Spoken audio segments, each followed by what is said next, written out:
Broadcasting from the Keep Moving Forward Creator Studios, it's time for the Athletes of the Titan Games podcast. This limited release show features the stories of the 2019 contestants of Dwayne "The Rock" Johnson's athletic competition, NBC's The Titan Games. Now here's your host, Katie Galley. Hi, everyone, and welcome to the Athletes of the Titan Games podcast. I'm your host, Katie Galley. In the Keep Moving Forward Creator Studio with me today, I have Titan Games athlete and Doctor of Physical Therapy, Ayonna Procter. How are you doing, Ayonna? I'm doing well. Happy Valentine's Day, Katie. Happy Valentine's Day to you, too. Thank you so much for starting off your Valentine's Day with us here in the studio. Oh, yeah. We got an early start over here in L.A. at 7 a.m., so wow. Thank you. Thank you for getting up early and you sound lively and like you're ready to go, ready to share your story. Yeah, you're welcome. Thank you. Of course. So, Ayonna, just to kick things off and kind of get to know you a little bit, I wonder, where did you grow up and how, if at all, was your childhood shaped by athletics? I grew up in a small town in Elba, Alabama. That's southeast Alabama, real small. It's known for flooding.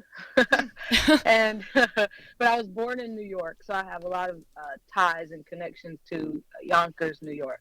A lot of my family still lives there, but my family, my closest immediate family, grew up in Alabama. I was there since I was 4 years old, and I've played sports since as early as I can remember. I got the pictures from like T-ball and things like that, but my passion was basketball, which I picked up about 10 years old, and that was such a driving force. As a child, that was like one of the biggest things that I was primarily focused on, and that I took a liking to real early on. Yeah. And so, my mom, she fostered that, she fed that, she always encouraged me to play every season, even if she didn't have to encourage me. I just did it anyway because that was something I really enjoyed. Yeah. And developing that love and that passion early on and seeing just as an outlet and having basketball kind of shaping your childhood and being such an integral part of it. Mm-hmm. Yeah, absolutely. And it was interesting to develop such a passion early on because I didn't really know until I should say I responded to a lot of how people treated me. They just always gave me positive kudos and, I got write-ups in the paper and things like that. And it just kind of fueled it. Like I'm pretty good at this, even though I went in just completely like double dribbling and traveling and, not understanding what was going on. But I took a liking to it real early. So, yeah. Yeah. And having that affirmation, people fostering that, having that community, family, friends behind you saying, hey, you have you're apt at this. And, that kind of shaped that and helped you continue down that path. And so with diving in with basketball at such an early age, did you develop any aspirations to go to the next level? Did you want to play through high school, college, and beyond? Oh, yeah. Well, I did play high school. I actually, again, I was in a small town, but I was progressed or, moved up to the varsity team my 8th grade year. And so I played varsity basketball since 8th grade. And then it was always a dream and passion of mine to go to play college ball. I wanted to play for Pat Summitt.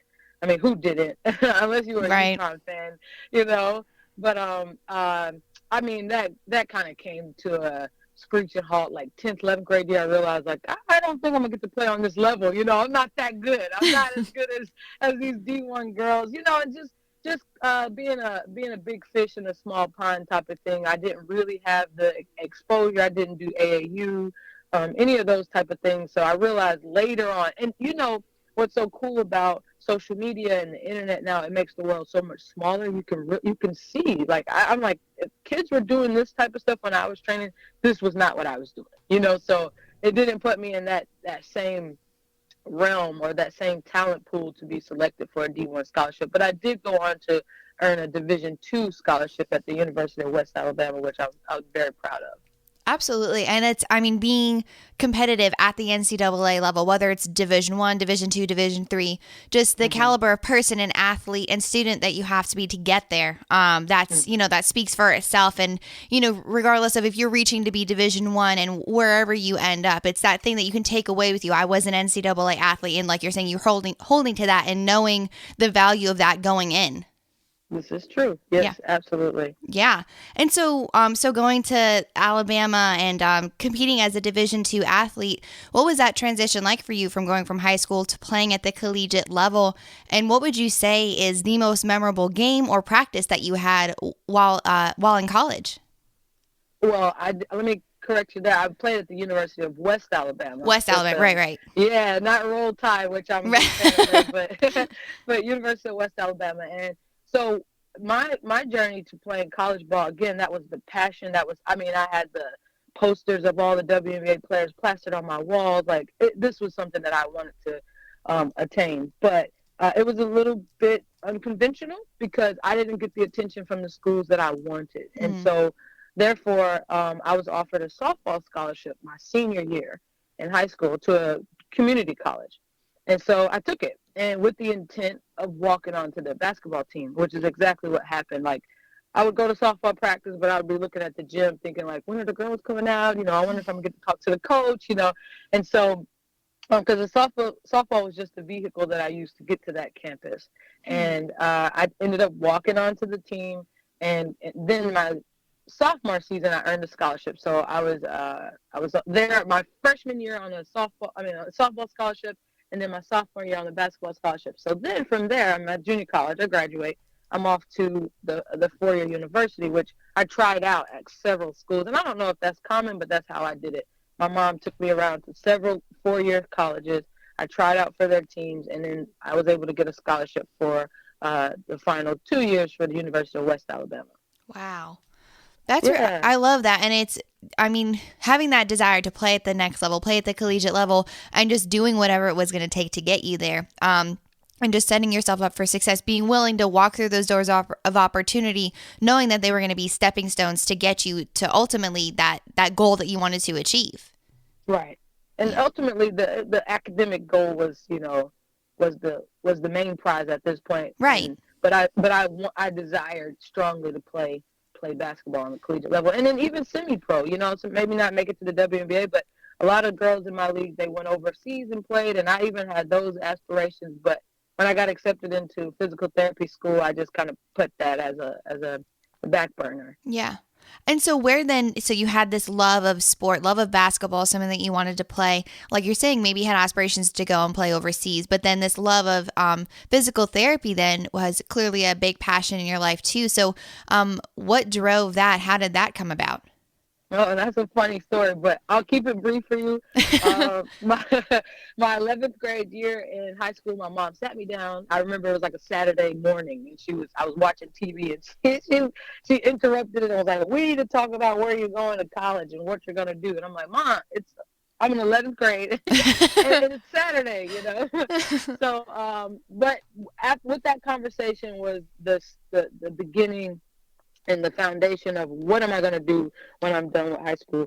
And so I had all kinds of ideas, and I really wanted to be a basketball coach. My mom was like, no, you have to go through the school system. Like, she did not encourage that at all. And then I wanted to be a cabinet maker. And she was like, no, that's a hobby. That's not a career. So, she was just shooting them down left and right. So finally I just asked her, like, what would you want me to do? Like, what do you think I should do? And she was like, well, if I were you, I'd just do something in the medical field because you'll always have a job. People always get hurt. People always get sick. And I couldn't disagree with that, but I knew I didn't want to be a nurse, and I didn't feel smart enough to be a doctor. So I was like, I don't know how I'm going to make this woman happy and then still, be content with myself. So we took personality tests in one of my classes in high school, and 3 of the different tests came back with the same result, that a good career path would be physical therapy. And I was like, this has to be it. I don't even know what it is, but my mom's going to be happy, and it sounds like something I could do. It says physical in there. So did a little research on it, and that was it. Like, from 11th grade year, it was boom, I want to go to physical therapy school. Wow. And again, I learned so much, and I'm so grateful for all the advisors and mentors that came in my life along this journey, because that was the main goal, but I really didn't know what all it entailed to get there or what I was really getting into, Yeah. So it just happened, and I'm so grateful. Yeah, and then it's funny how you you saw had the word physical in it. So why not? Let's see. It seems like something I would like to do. And so then, Exactly. that's awesome because then it led you down this path. But then, like you're saying, you didn't know what it would entail, what exactly you would have to do, how much schooling it would require. So once you started to get into the thick of it, once you graduated, you were finished with undergrad and started to pursue this degree, this career in physical therapy. What kept you going? I mean, what made you stay in it and realize, okay, this really is something I want to stick with and something I see myself doing for the rest of my life? Well, I think partly because I'm goal oriented, you know, Yeah. and I, you know what I mean? Like Yeah. have a checklist and let's get to the destination using this map. So that was one thing that I don't quit. I'm not a quitter. So, but I did get challenging. I will say PT school was very challenging. One of the toughest things I've done. And I had great people in my corner, great advisors. God has just placed people in my life that have guided me, and I'm so grateful. I had my advisor in PT school, her name is Dr. Montgomery. She's amazing. But she sat me down and pretty much pinpointed that my time management was my issue. I was getting overwhelmed with the volume of work that we had in school. And I was like, this is impossible. Like, how did people graduate? Like, you're giving us too much stuff. And I would just get overwhelmed. And so she sat me down and kind of helped me with managing my time. Once I got a hold of that, it was not easy, but it was more manageable.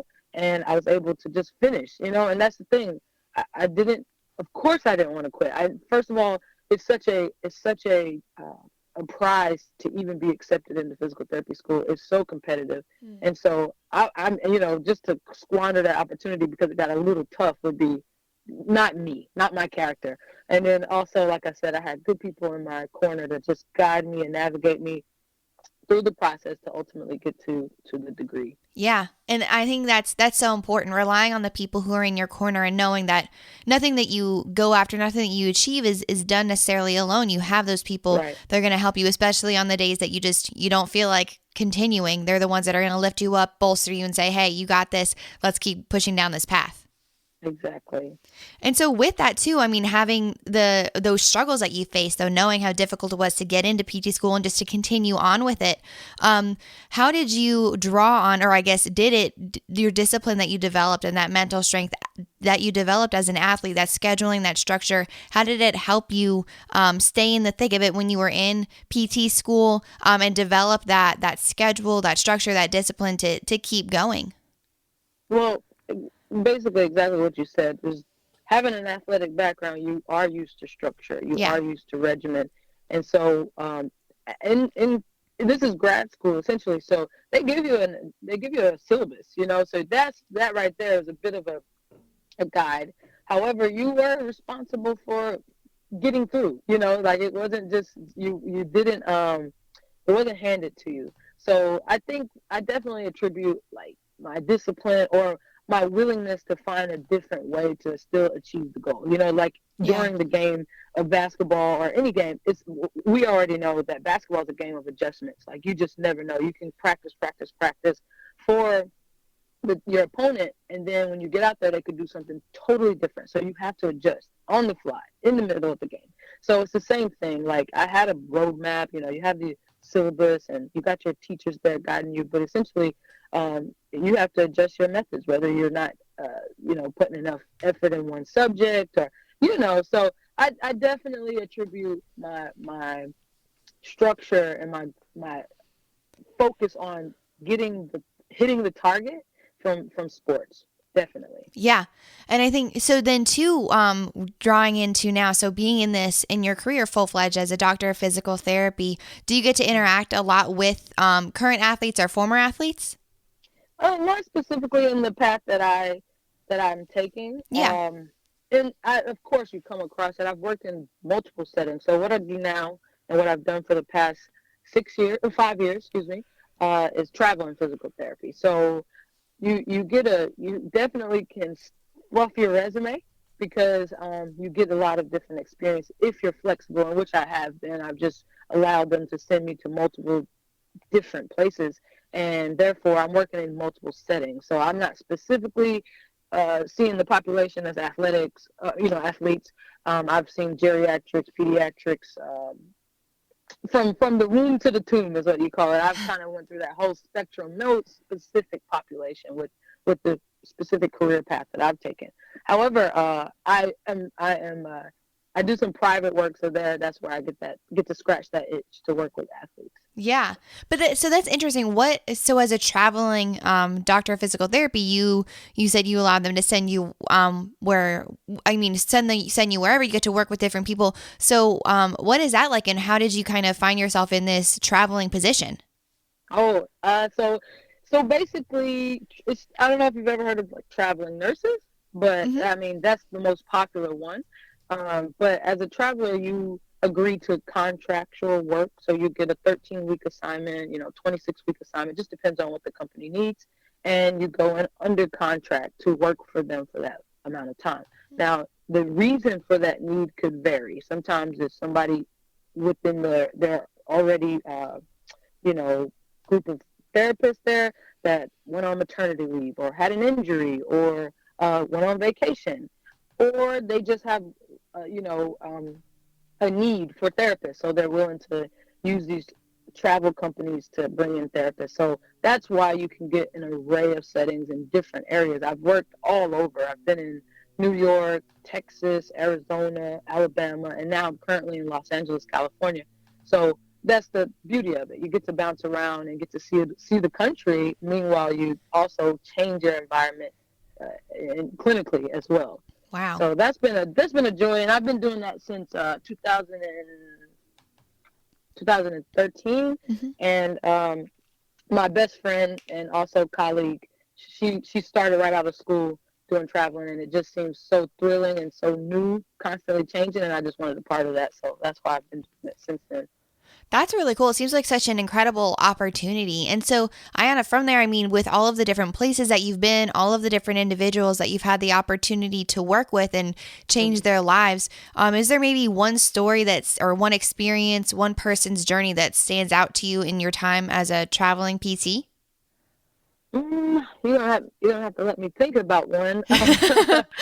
um, I've had some really unique experiences. I will say I had this one patient when I was in New York, who is inspiring because his diagnosis alone is limiting. His diagnosis alone is terminal. We're all gonna expire one day, right? But this young guy, he was in his 20s at the time, was diagnosed with muscular dystrophy, which is progressive and ultimately fatal. And typically, what happens is once it's so advanced, your respiratory muscles don't contract and relax like they're supposed to. Therefore, pneumonia is very likely, and you ultimately, you die. So this young man is defeating the odds because he's so motivated. He's so motivated with such little to work with. His mind is what you can't stop, but his body has definitely put some challenges in front of him. So seeing him come in and seeing him so motivated to work and so willing to take my guidance, and he just didn't know how much he gave me by coming in so ready, so eager to learn, just little nuances, little things that I was just able to help him along his journey that really inspired me to take full advantage of the body that I have that is fully functioning, Yeah. without any ailments. And again, this guy, he's in his 30s now. I've the power of social media, I've been able to come in contact with him again and realize he's still here, which is not common. These individuals with muscular dystrophy sometimes have a really, really short lifespan. And so the fact that he's still going strong, still working out, is so inspiring. So he sticks out. As on my traveling journey, he sticks out for sure. Yeah. And I bet too, I mean, his story is so incredible in the fact that he's still going strong, and you get to see that through social media, which is amazing. But too, just that level of appreciation you must have for, like you're saying, you interact with these individuals on a daily basis, seeing what they're walking through, and, fully understanding, how blessed you are in life and the things that you have. And so it's cool to have, it seems like it's very interesting to have that perspective and know walking into it every day that you really are helping someone change their perspective on life and just helping them in a huge way.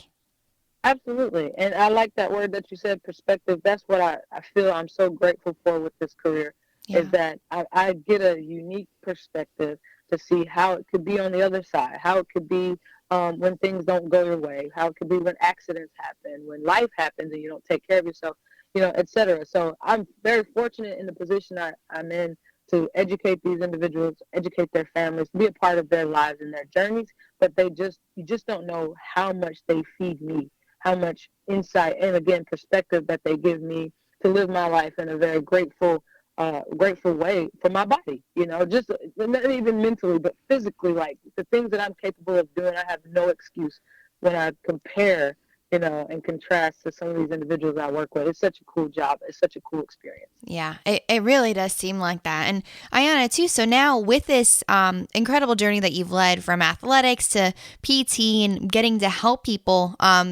just on that physical journey, that mental journey as well, I wonder, how did the opportunity come up for you to be a contestant on this season's Titan Games? Oh, yeah, that was so physical fitness. Back to the physical therapy school. When I was in PT school, that was one of the last things that I was able to put my attention on, working out, which it's been a passion of mine.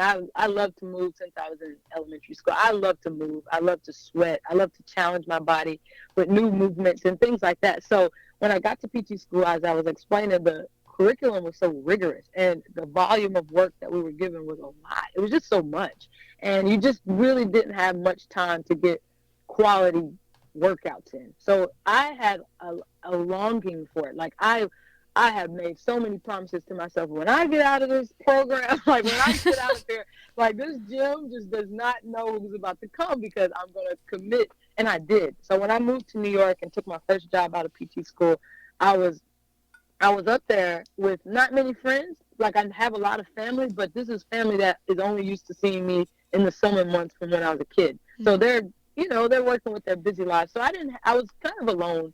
And so I joined the gym, and I stuck to my commitment of like, I'm going to go to the gym, because I didn't get to do this for 3 years in college. And I was so regimented. I went maybe 6, sometimes 7 days a week, Wow. Depending on, I wake up on Sunday and I'm like, I don't have anything to do, so I'm going to go to the gym. And so with that, I started to share my workouts. Sometimes this was before Instagram began with videos, but I used to just share a picture and kind of write below, like, this is what I did. And people all over, my friends, and then people I didn't even know, would just comment and say how motivating and inspiring you are, and things like that, which was, I didn't really do it for that. I was just sharing, Right. And so that I've kept up with it. I've kept up with posting my videos and things like that with my workouts. And that's how someone contacted me from the Titan Games, saying, like, we went through your profile. We think you'd be great for signing up for this show. I thought it was a joke, but I clicked on the links, and it led me to, the NBC page, and it was very legit. So I was like, well, let me try, And Yeah. so I'd never done an audition tape. I'd never done anything like this. And so I actually reached out to a gentleman, asking him to help me, as a videographer, asking him to help me put together the audition video, but his prices were astronomical for my pockets. $900 for a 3-minute video, I thought was,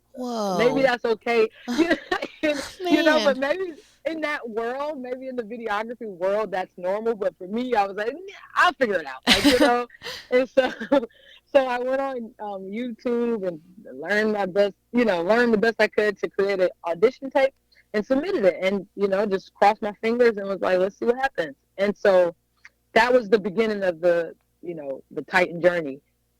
Man. Which ultimately led me to like a callback for an audition, and that was nerve-wracking in itself, because I'm like, what? I've never been on camera, So, but I was excited and so grateful. Just like, this is a cool opportunity. Like, I've always wanted to do something like this. Like, I remember watching Road Rules, Real World Challenge on MTV. I used to love that show. I used to be like, I would love to do something like that. So for this to come along and just kind of fall in my lap from sharing my videos online, I'm super excited and grateful that this worked out. Absolutely. And so then when that happened, though, so when you got reached out and you just started to figure things out, how you're going to put an audition tape together and started the application process, why did that flip that switch flip in your mind and that become all of a sudden a new goal that you set for yourself, wanting to be on the Titan Games? Why did that all of a sudden become a goal for you that you wanted to achieve? It's a challenge, and I Yeah. love to challenge myself. One, I love to challenge myself physically. Two, I love to challenge myself physically amongst other people that like to challenge themselves physically. So to kind of see where I measure up. But what was interesting about my path to the Titan Games, the actual show, excuse me, Yeah. was during the combine. I know you've spoken to several other Titan contestants, but if anyone hasn't shared with you, we had a combine, which is essentially like a tryout, just like in the NFL. Yeah. And it was so cool just to do. It was like a big playground. It was a lot of fun. However, I injured myself on the first event. I've never had anything like this happen before. You're track star, right? You ran track. I did. I ran track. Yep. Ever had a pulled hammy, torn Oh, hammy? yeah. That's awful. It's awful, right? And Yeah. it doesn't heal. With my background and with your background in sports, that doesn't heal right. It doesn't heal overnight. It's actually still giving me trouble to this day. Wow. But I didn't know. All I knew was that I had a really weird sensation in the back of my leg, and I was trying to focus on the task. And there were cameras everywhere, so I'm like, trying to keep my game face on. Meanwhile, I'm pretty sure I looked like I saw a ghost because I was like, what is going on with my leg? Like, I've never had this before. It was just so sore, and I couldn't stop thinking about it. Yeah. And so when I got back to my hotel room that evening to take a shower, the back of my leg was black and blue. And so I was like, Oh. okay, I've definitely torn it, And so I didn't think I'd get called back after the combine because, one, we had several events there, just like I said, the NFL combine, several events. And that was the first event for me. So I didn't even get to do any of the other ones without having this injury. So I just did my best. And when they called me, I was so shocked. But, my preparation between the combine and for the show was minimal because I could hardly walk. Wow. And, it was tough. But see, the competitor in me that desired that challenge, I wouldn't back down. I'm like, I'm going to give it my best. I'm just going to go out there. I didn't want to just squander the opportunity and not go. So when they called me, I didn't mention anything about it. I was like, I'll just show up and give it my best. So I felt like, of course, we always want to be at our best self. And mentally you can overcome things that your physical may not be able to. But I really, really felt like, if I had just not had that, I think I would have been able to just be in a better, clearer mental state to go in and compete. But I knew I had like one strike against me with that injury. You know what I mean? Yeah, man. But I think you hit it right on the head because you didn't know when this opportunity or if another opportunity like this would come up again. And so you were seriously injured, but you knew you were going to do whatever it took. So it was a matter of pushing yourself and knowing, okay, you have to protect your hamstring, but what else can you do? And just stepping up and continuing to compete proved that your mental toughness and your just ability to rise to a challenge no matter what. And so I think that's key. Like you're saying, it's whatever is happening outside circumstances, things that are happening to you. If you have that opportunity, how are you going to rise to the challenge, safely, intelligently, but how are you going to do that? Making the most of the opportunity that's in front of you. Right. Absolutely. Yeah. And that's what I wanted to do. I just wanted to bring my best self forward, knowing that my best self was limited, but it was such a cool experience. I would do it again. Yeah. It was such a cool, yes, in a heartbeat. Yeah. That's awesome. I love that. And so have you been watching the show? I have been. Yeah, I have. So you see Mount Olympus? Yes. Which is something that I never even saw it because I was filming on one of the first days of the show. And so since I lost, you're done. Boom, you're out. So I never got to even see Mount Olympus completed. I didn't even know what it was. Like in the studio, they had this huge structure. Now I know what they're doing, that hill that you run up. They had this huge structure off to the right, and I just would stare at it. And I'm like, what is that? But now that I'm seeing it live and seeing it on TV, I get like my heart is like palpitating because I'm just like, I could do that. Like I would crush that. And I know I would. And I'm just so bummed that I didn't get an opportunity to do that. So I was like, if they ever call me back and say, do this, I will get to Mount Olympus. I will do my best. I will be I would do that again in a heartbeat, just for fun. You don't even have to film it. Like, let me just run up and down the course for fun, you know? Right. Just to see if you can, and just to see what it's like to push yourself, to push those limits, and just see what happens. Exactly. I would do that. Absolutely. I love that. And so with that, Ayonna, knowing, I mean, just this experience that you had with the Titan Games and, saying like, if you got asked to be on it again, you would absolutely do it. Have you set your eyes on anything else? Do you start looking at other athletic competition shows, or is it just, are you going back into just the PT world? What does your kind of fitness life look like now? So I keep a pretty, simple daily dose of movement, at the gym. Like, it's sometimes the intensity varies, depending on how I'm feeling. But for the most part, I just try to show up for myself and move and value my body. So that's consistent and that's normal. And but as far as like some goals that I've set physically, I don't like running at all. Like, I feel like 3 miles is enough. Like, why are we going for 7, 10 miles? But it's some weird little tick inside of me that wants to run a half marathon. Like, I really want to do that. I think it'll be a huge challenge for me because, again, this is not a pleasure of mine, but I just think that it'll take some preparation and mental fortitude to complete. So that's on my horizon, that I want to do a half marathon this year. That's the immediate, like the closest goal on the list, the number one goal on the list this year. That's awesome. And I love running, and but the half marathon is like a super fun distance. It's I think you're gonna have a lot of fun with it. I promise. It's gonna be good. It's gonna be. What? Yeah, I think so. I know so, actually. It's going to be fun. You just got to keep moving. Keep putting one foot in front of the other. It's going to be fun. On the horizon right now. Thank you for that. Thank you for that tidbit. Of course. It's going to be good. I promise. And so, Ayonna, with now this specific experience that you had on the Titan Games, and getting to meet all of these individuals and having that experience as, really injuring yourself, but stepping up and pushing forward, I wonder, what would you say is your definition of a Titan, and how do you believe that your experience on the Titan Games will now carry over into the rest of your life?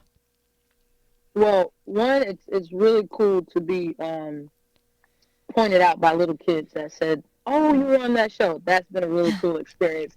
So that makes me carry myself with a bit of pride, even though the outcome was not desired. Right. Even though I didn't get to go forward. It still gives me a huge sense of pride to know that little kids, especially from my hometown back in Alabama, look up to me and feel that they can. So I carry that proudly and with responsibility to show up and continue to be a good leader, So that's one side of it. And my definition of a Titan is somebody that just doesn't give up, someone that fights and does their best.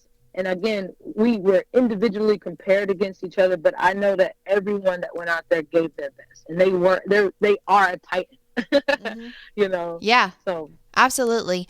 And I mean, like you're saying, everybody stepped up, someone who doesn't give up, and that's everybody that defines. It's just, I love the show. It's everyday people doing, they have their regular careers, but they make fitness and that piece of their life such a priority. And so just, it's someone who steps up, not just in the physical fitness world, but every day, no matter what career path they're going down. Mm-hmm. Yeah. Absolutely. Thank you. Yeah, absolutely. And so Ayonna, with this incredible journey that you've led from a collegiate athlete to pursuing this career in PT, even when it gets tough, and looking forward, knowing you have these fitness goals and career goals that you want to go after, knowing that there's so much left that you're going to achieve. I just have one final question that I ask all of my interviewees. What do you want to be remembered for? I want to be remembered as a person that lived out their passions and lived out their purpose and inspired others to do the same by being confident, by being powerful, by being audacious and a risk taker. I want to be remembered for just giving people permission to live out their dreams and their passion by doing so myself, by being that example and being that light. I love that. I really do. It's living that authentic life and inspiring others along the way. So leaving a legacy behind that matters. So whether or not your name specifically is remembered is irrelevant. It's the impact that you have, how you're leaving that legacy behind for someone to continue on being that light. And I love that, giving them permission to share their own stories as you shared yours. Yes, ma'am. Yep. Yes, ma'am. Thank you. Absolutely. Ayonna, thank you so much for taking the time to speak with me and share your story. I really am honored to have that opportunity to share it and to put it out there as an episode of my podcast. I appreciate this. This is my first podcast interview. I really am I was thrilled and excited to wake up early and do this. So Thank you so much for having me on.